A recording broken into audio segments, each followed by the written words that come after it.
Welcome to the CFO Show. I'm your host, Melissa Howatson, CFO of Venna.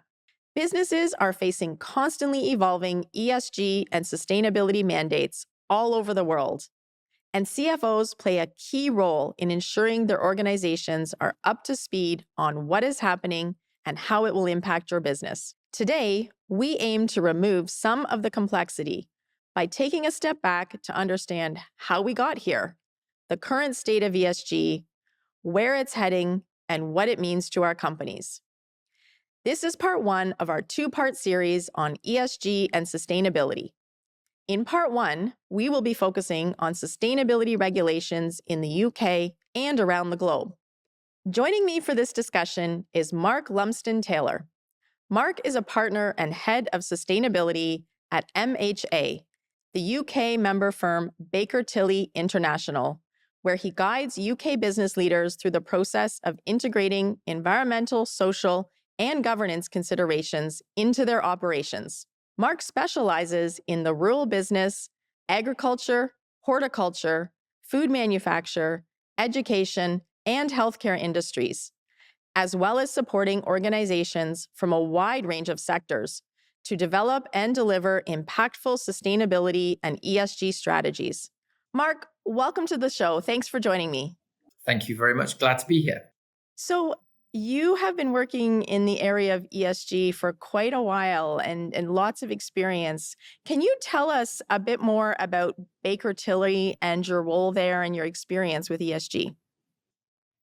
Yeah, so my history goes back actually all the way down to 2004-05 when I took a break out of practice. I'm actually in what was a McIntyre Hudson, is now MHA Baker Tilly, lifer, trained at the firm, and then decided to go out and do a lot of work in agri-food and build a big educational institution. I felt giving back to the world rather than just staying in the corporate world, just something about my DNA. And we were fortunate enough after a very large recovery job on this particular business to be invited to be part of Prince Charles's Accounting for Sustainability program. And he was looking at nearly 20 years ago, the importance of disclosing the impact of business on the environment. And it was called the Accounting for Sustainability Disclosures Project. Us, a couple of large corporates, including Marks and Spencer, we were part of a team that built those disclosure structures for voluntary disclosure, obviously long before it became a thing. So I've been involved pretty much all of my career. And then when I returned to the firm in 2018, one of my main tasks was to drive the sustainability agenda. And I guess the difference between what we do and what others do is that we are enshrined in the principles of what sustainability stands for, not necessarily just about compliance with the reporting frameworks. So Baker Tilly is so I'm very proud of that, and that's kind of part of our DNA. So Baker Tilly is the 9th largest global accountancy firm in the world, circa in 650 offices, 150 countries, and MHA is the UK member firm for Baker Tilly International, and we're about 2,000 staff, about 110 partners, I think, and I'm one of those partner leads, and I head up sustainability, environmental, social governance, and I'm also the sector lead for aspects of food, working with my colleague on agriculture, who is the overarching sector lead. And everybody needs to eat, so it's almost logical that sits within the range for environmental, social governance. So yeah, that's me. And I would say, yeah, I'm an MH lifer or a Baker Tilly International lifer. It's interesting to hear that journey all the way back to that early beginning. I guess we could say we have you and that work that was done to thank for where things are today. Now, and the UK has been really leading the pack, I would say, when it comes to ESG and disclosures and frameworks. Can you talk a bit about what you've seen as that journey the last couple of years? It's an interesting one because the UK was the first country in the world to enshrine a form of disclosures into law, statutory reporting. And they enshrined it into the listing rules in 2019, I think it was ultimately acted in 2021, for companies in the who have a premium listing in the stock exchanges to disclose on the principles of sustainability, which governance, risk, metrics, and strategy under 11 effectively reporting subsets. And No one else had adopted it in that way. And then we let that roll. And then we adopted some further legislation, UK climate and financial disclosures for companies that weren't listed, but were over £500 million turnover and 500 staff. And there was something specific around the alternative investment market, which was a subset of task force climate-related disclosures.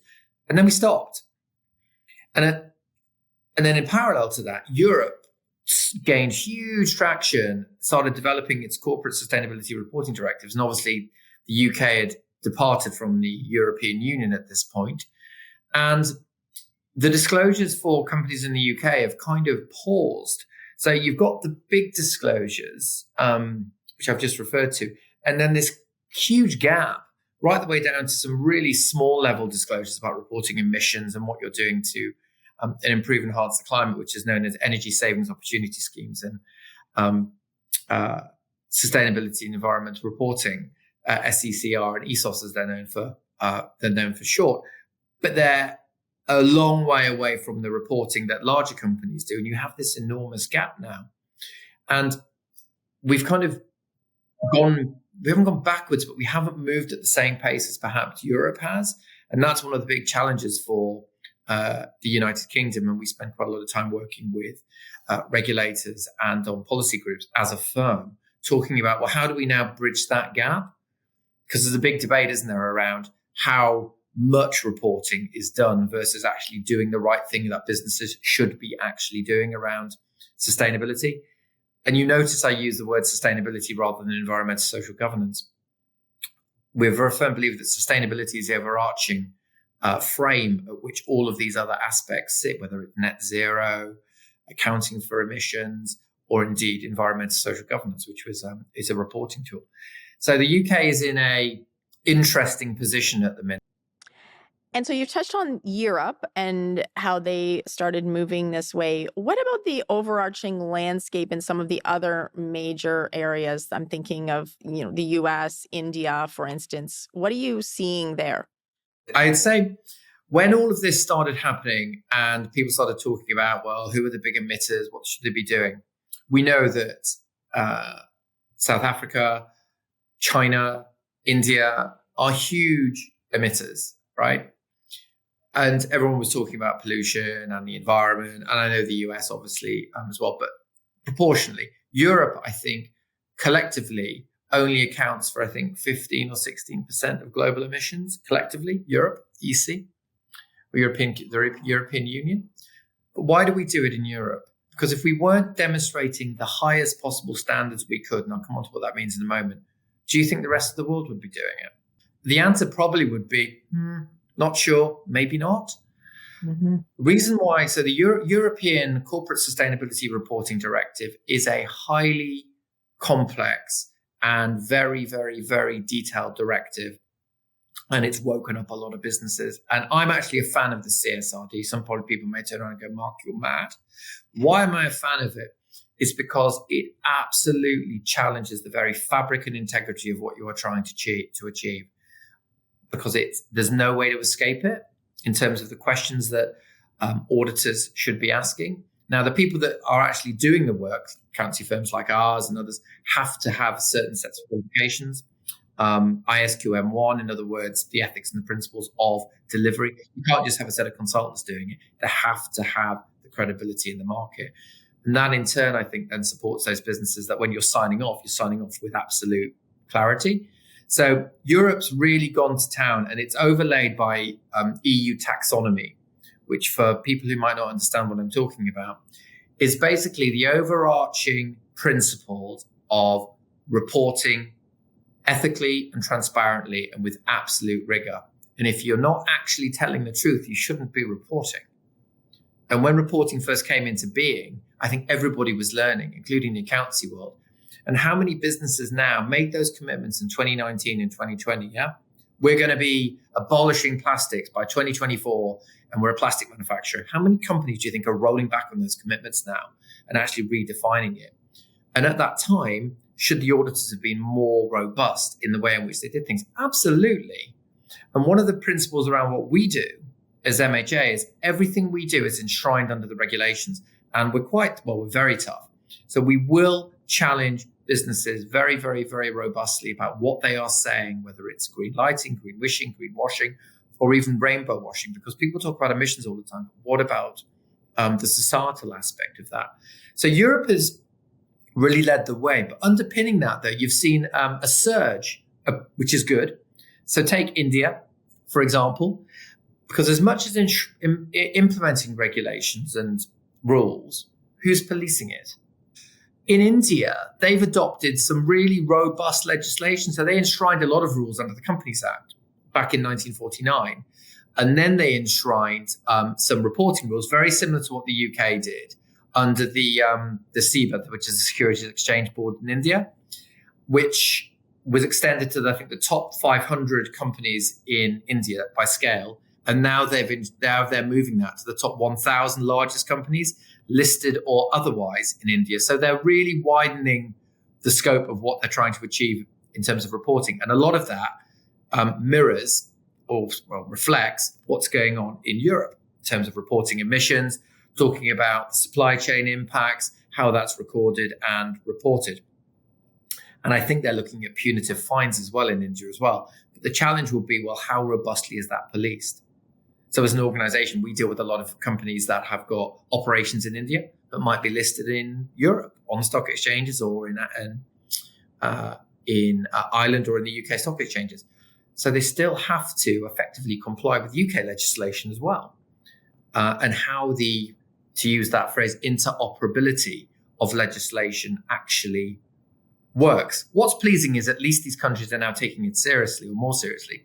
Challenge will be, well, how robust is it? And then obviously you have the US with the Securities and Exchange Commission.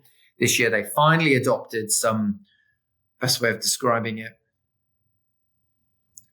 baseline regulation around how companies should be reporting their emissions, but they only went as far as, I think, scope 1 and scope 2. And again, those companies, and they're only doing it for the SEC, obviously, the listed entities, and how much disclosure is going to be audited and how robust that disclosure is, because the wording is extremely general. When you read the legislation, does it hold those companies to account? Question mark. If I could wipe the slate clean and say, okay, what would I like to see? My view would be you would take the European legislation and you would cascade it into the UK and a phased approach in the USA, and start with all of those effectively developed countries, and then work with the subcontinents about adopting a phased approach to that and building on what they've already achieved. That would be the perfect standard for the world. I could do a TED talk on that. Will it happen? Possibly not in terms of the regulator, but will it happen by stealth? Possibly. And that's what we're saying to businesses and say, look, you're going to have to adopt this. And that they've used a particular fundamental, which is different to everything else, the phrase double materiality, which is the inside out proposition. And what that does is it takes financial materiality, which is the impact of the world, the climate on the business, which is pretty much what we've always adopted. Mm-hmm. And now they've created impact materiality, which is, well, what is the impact of the business on the environment? That's the fundamental difference, right?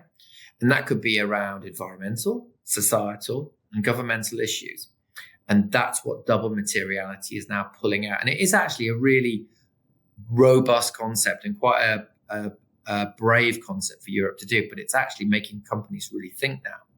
So if you build a factory and you build it badly, and the foundations aren't built correctly, and it causes significant erosion, and you're near floodplains or you're near an area of landscape that is prone to erosion or extreme weather, and that building that factory causes significant impact on that environment, and there's significant landslides and wipes out, I don't know, the villages that are underneath those factories, well, then you've caused a material impact to the environment. And that's never really been discussed before. So there's your difference. The US don't do that, and neither do India yet. Okay. And so you see this concept of double materiality will spread wider? It's not mandated unless you're in scope, depending on where you are on the scoping of so Corporate Sustainability Reporting Directive, CSRD. But I think businesses, it's making them think, because a lot of businesses with the reporting directives will have, depending on where they are on the phasing, there are different options at the minute. So you can have a kind of global reporting overlay, or you can have an entity specific reporting. So jurisdictions, you can then take exemptions as well if you wish and just report a group. But it's to what extent do those businesses truly adopt that concept and run double materiality assessments on all of their businesses. And so, what you've described, some great advances, which is amazing to hear. But I do think for businesses, it is quite confusing to try to navigate right now the current state of these things, especially because so many of our businesses are trying to be global. We don't typically just operate in our own boundaries. So, how do you advise your clients to go about how to navigate this, and what standards, or how do they start to take a phased approach to this? Because it can feel overwhelming. It can. And increasingly, we are seeing organizations come and talk to us, either both in Europe and actually in the US as well, to say, well, we've spoken to some consultants, we've taken advice. And my strongest advice at that point is just don't go onto the internet and do a search. Just talk to the global specialist, please. Not necessarily us, but just talk to global specialists. Don't just talk to anybody on the internet, please, because they won't tell you what the correct advice is. Our approach, what we say to the business is, okay, firstly, take a monumental step back and evaluate exactly what you are doing. Forget regulation for a moment. What you are doing as an organization around environmental, social governance, and sustainability overlay. Just pause, analyze that, see where you are. First point. What are you legally, as a group or a global institution, or even just an organization, what are you actually legally in scope for? Some of them, it might just be local legislation. So if you're in California, there'll be the Californian rules where they've taken it a step further. Or you could you might be listed, so SEC rules coming. Okay. Where do you want your organization to be? So you've got to comply. And we often talk about, we have a scale of 6. So 0 is totally ignore and hope for the best. 1 is comply, do minimum. 2 is comply and integrate. 3 is comply, integrate, and develop, all the way up to 6, which is strategic class leading for your whole industry and your whole space. So you've adopted and enshrined it and actually using it as a tool to build and develop your business. So where do you want to be? And depending on where you want to be, will determine exactly where you want to take your strategy. So so whatever your compliance is, you have to satisfy. And let's say that's Corporate Sustainability Reporting Directive. There will be a set of requirements you will need to comply with within the rules. It might just be an entity in Italy or Spain or something, or it might be a large entity a number of different jurisdictions that you can do an overlay on. So you agree all of that with your advisors once you've decided exactly where you are. Now, you can either choose to take that further or just satisfy that requirement. And that's my 1 to 6 scale. So if you want to be, let's say you want to be integrated into your organization and use it as a development tool for the business. Okay. So you take that regulation and you overlay it across your entire organization. So let's say you're a UK business and you've got numerous subsidiaries, and none of them fall into scope in Europe, but they're in Europe as well. But you don't have to report on regulation because they're too small. But you're in scope for UK climate and financial disclosures, which is the main one for large companies, so £500 million turnovers. Okay, we'll use that regulatory disclosure and build your entire environmental social governance strategy in ensuring that is integrated. So that has 8 disclosure requirements, 4 of which are pretty straightforward and mandatory. The other 4 are you can take an exemption with. And we do call out quite a lot of businesses who've tried to do the 8 and they just don't satisfy it. So we've said, okay, take the exemption and work towards the other 4. Build that across your whole business and organization. That does 3 things. 1, You're regulatory aligned, which means when the auditors come knocking every year, you don't need to go, oh my goodness, we need to prepare all of our disclosures and we haven't really thought about it. You're already doing it. It's not a tick box exercise. It's enshrined in your strategy. And that's the thing we try and get companies to think differently. That's number one. Number two, the benefits of being regulatory aligned will mean your business will actually be in better shape because the nature of the regulations are really specific around governance, around risk. And guess what? Your emissions and societal conduct is going to be your customers' emissions and societal conduct, isn't it? Because then your customer's customer will somewhere rely on you. You're part of that chain. And this is where businesses have not recognized this, although it's what we're talking about, beginning to. So I always say your emissions and approach to how you treat your workforce is somebody else's scope 3 emissions and their disclosures around workforce, because your workforce is their workforce. So you use those regulations to frame your strategies, which means and actually in the medium term, you're going to be more efficient financially, and you're going to be more efficient by not using consultants like us and auditors like us to help you because you'll be doing it. So that's how we approach it. And so we use regulation as our enshrinement. And as regulation continues to evolve, don't just treat it as a punitive compliance exercise, use it as a strategic benefit. Now, that's quite hard to swallow, particularly when businesses are looking at evaluating and saving costs. Some markets are really tough at the minute. So how do they then justify spending money on sustainability? Well, switch it. What's the value proposition? So part of our 1 to 6 scale is we say, well, okay, what is the value societally, economically, environmentally, and from a governance perspective? Because your customers will expect something from you. And if you're demonstrating best practice, you're going to have market value improvements. You're going to have market cap improvements. So not just market valuation in terms of where you sit, but market cap in terms of your overall value. Ratings agencies will look at you in a different perspective. Whether or not you're listed, these ratings agencies still look at you because of investment perspective. So there is loads of opportunity with it, but it might seem frightening at the minute. So you break it down into manageable chunks. That's the way we do it. And I mean, that sound a bit basic or crass, but trust me, we've done it with some of the largest companies in the world. And I've also done it with some of quite small owner-managed businesses that have grown and grown and grown. And so you've talked about specialists because it can feel like a lot, and sometimes trying to figure out what does this path look like to put together something that feels manageable, because you've got a business to run in the meantime while you're figuring out how to do this. There seem to be a lot of different, even advisors out there. Like you said, there's lots of information available on the internet. What advice do you give to companies about how to go about that approach? And it sounds like it's maybe learning to ride the bike. You teach them and then off you go. So love your thoughts on that, as well as, is it a multi-year journey and plan that companies should think about to try to phase this in an approach that's easier to manage?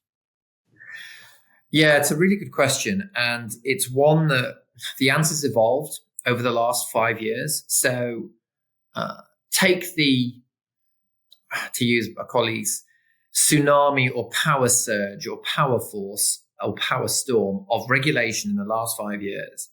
You've had UK CFD, TCFD, SEC regulations, SECR, ESOS, CSRD, CSDDD, EU taxonomy, and now ISB S1, S2. It's 10 forms of regulation, right?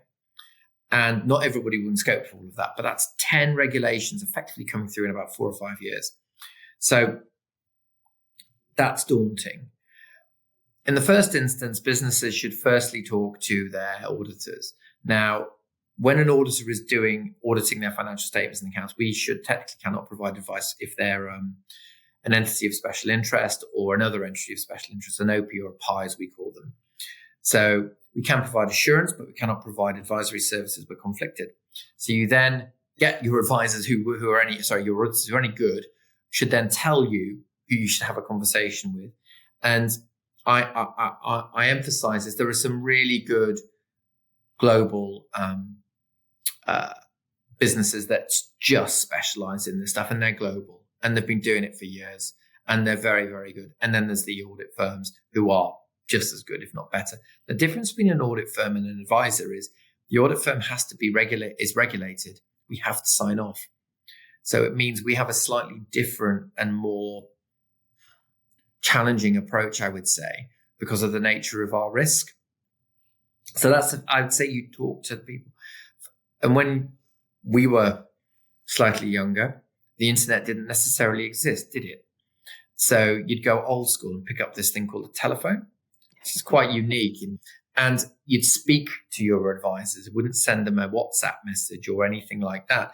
And talk and get that initial diagnostic analysis. Let's see where you sit and then work through it. The regulatory side, and you can ask, and this is a bit of a blunt question, almost back to you. So if there is something in your world that you kind of like to do because it's the right thing to do, but you don't have to, and it's going to cost you money, are you going to do it? Probably not. It makes it tough to make the cut. Precisely. If you're made to do it because it's the law, and if you don't do it, you might get fined, are you probably going to have to do that? Absolutely. You need to run a compliant business. And that is where regulation has had a material effect to the way in which companies operate. And I say this with no sarcasm at all. But people doing the right thing, having solar panels on their roofs, ground source heat pumps, I won't get into electric cars because I can debate, we can have a whole session on that. Trying to do the right thing. Is it materially going to affect the overall thematic climate emissions in the world? It'll have a small impact. What is truly going to have the impact is the way in which companies manage and deal with their approach to sustainability, which is where regulation falls into place. And that's why regulation is so relevant, because if they don't do it right, and the auditors are robust, and whether it's under European, the United States, UK, India aspect, I think Hong Kong is beginning to do something. China's beginning to evolve now as well. I know Japan is certainly. Companies will lose market value. And unfortunately, there are two things that make the world go round: how much and who's doing it. And underpinned, as we say, by an approach to sustainability and ESG that is there for the medium term and the long term. And if you think you're going to crack it in 1 year, then bluntly, you're an idiot. You need to map it for 3 to 5 years. So when we talk to clients, whether it's advisory or whether we're doing assurance, we're looking at assurance metrics over 3 to 5 years. If you enjoyed this episode and want to learn more, sign up for our free newsletter, where each week you'll get a roundup of exclusive resources designed to help you grow your leadership skills and drive strategic transformation across your business. Visit thecfoshowpodcast.com to sign up now. For the CFO Show, I'm Melissa Howatson. Until next time.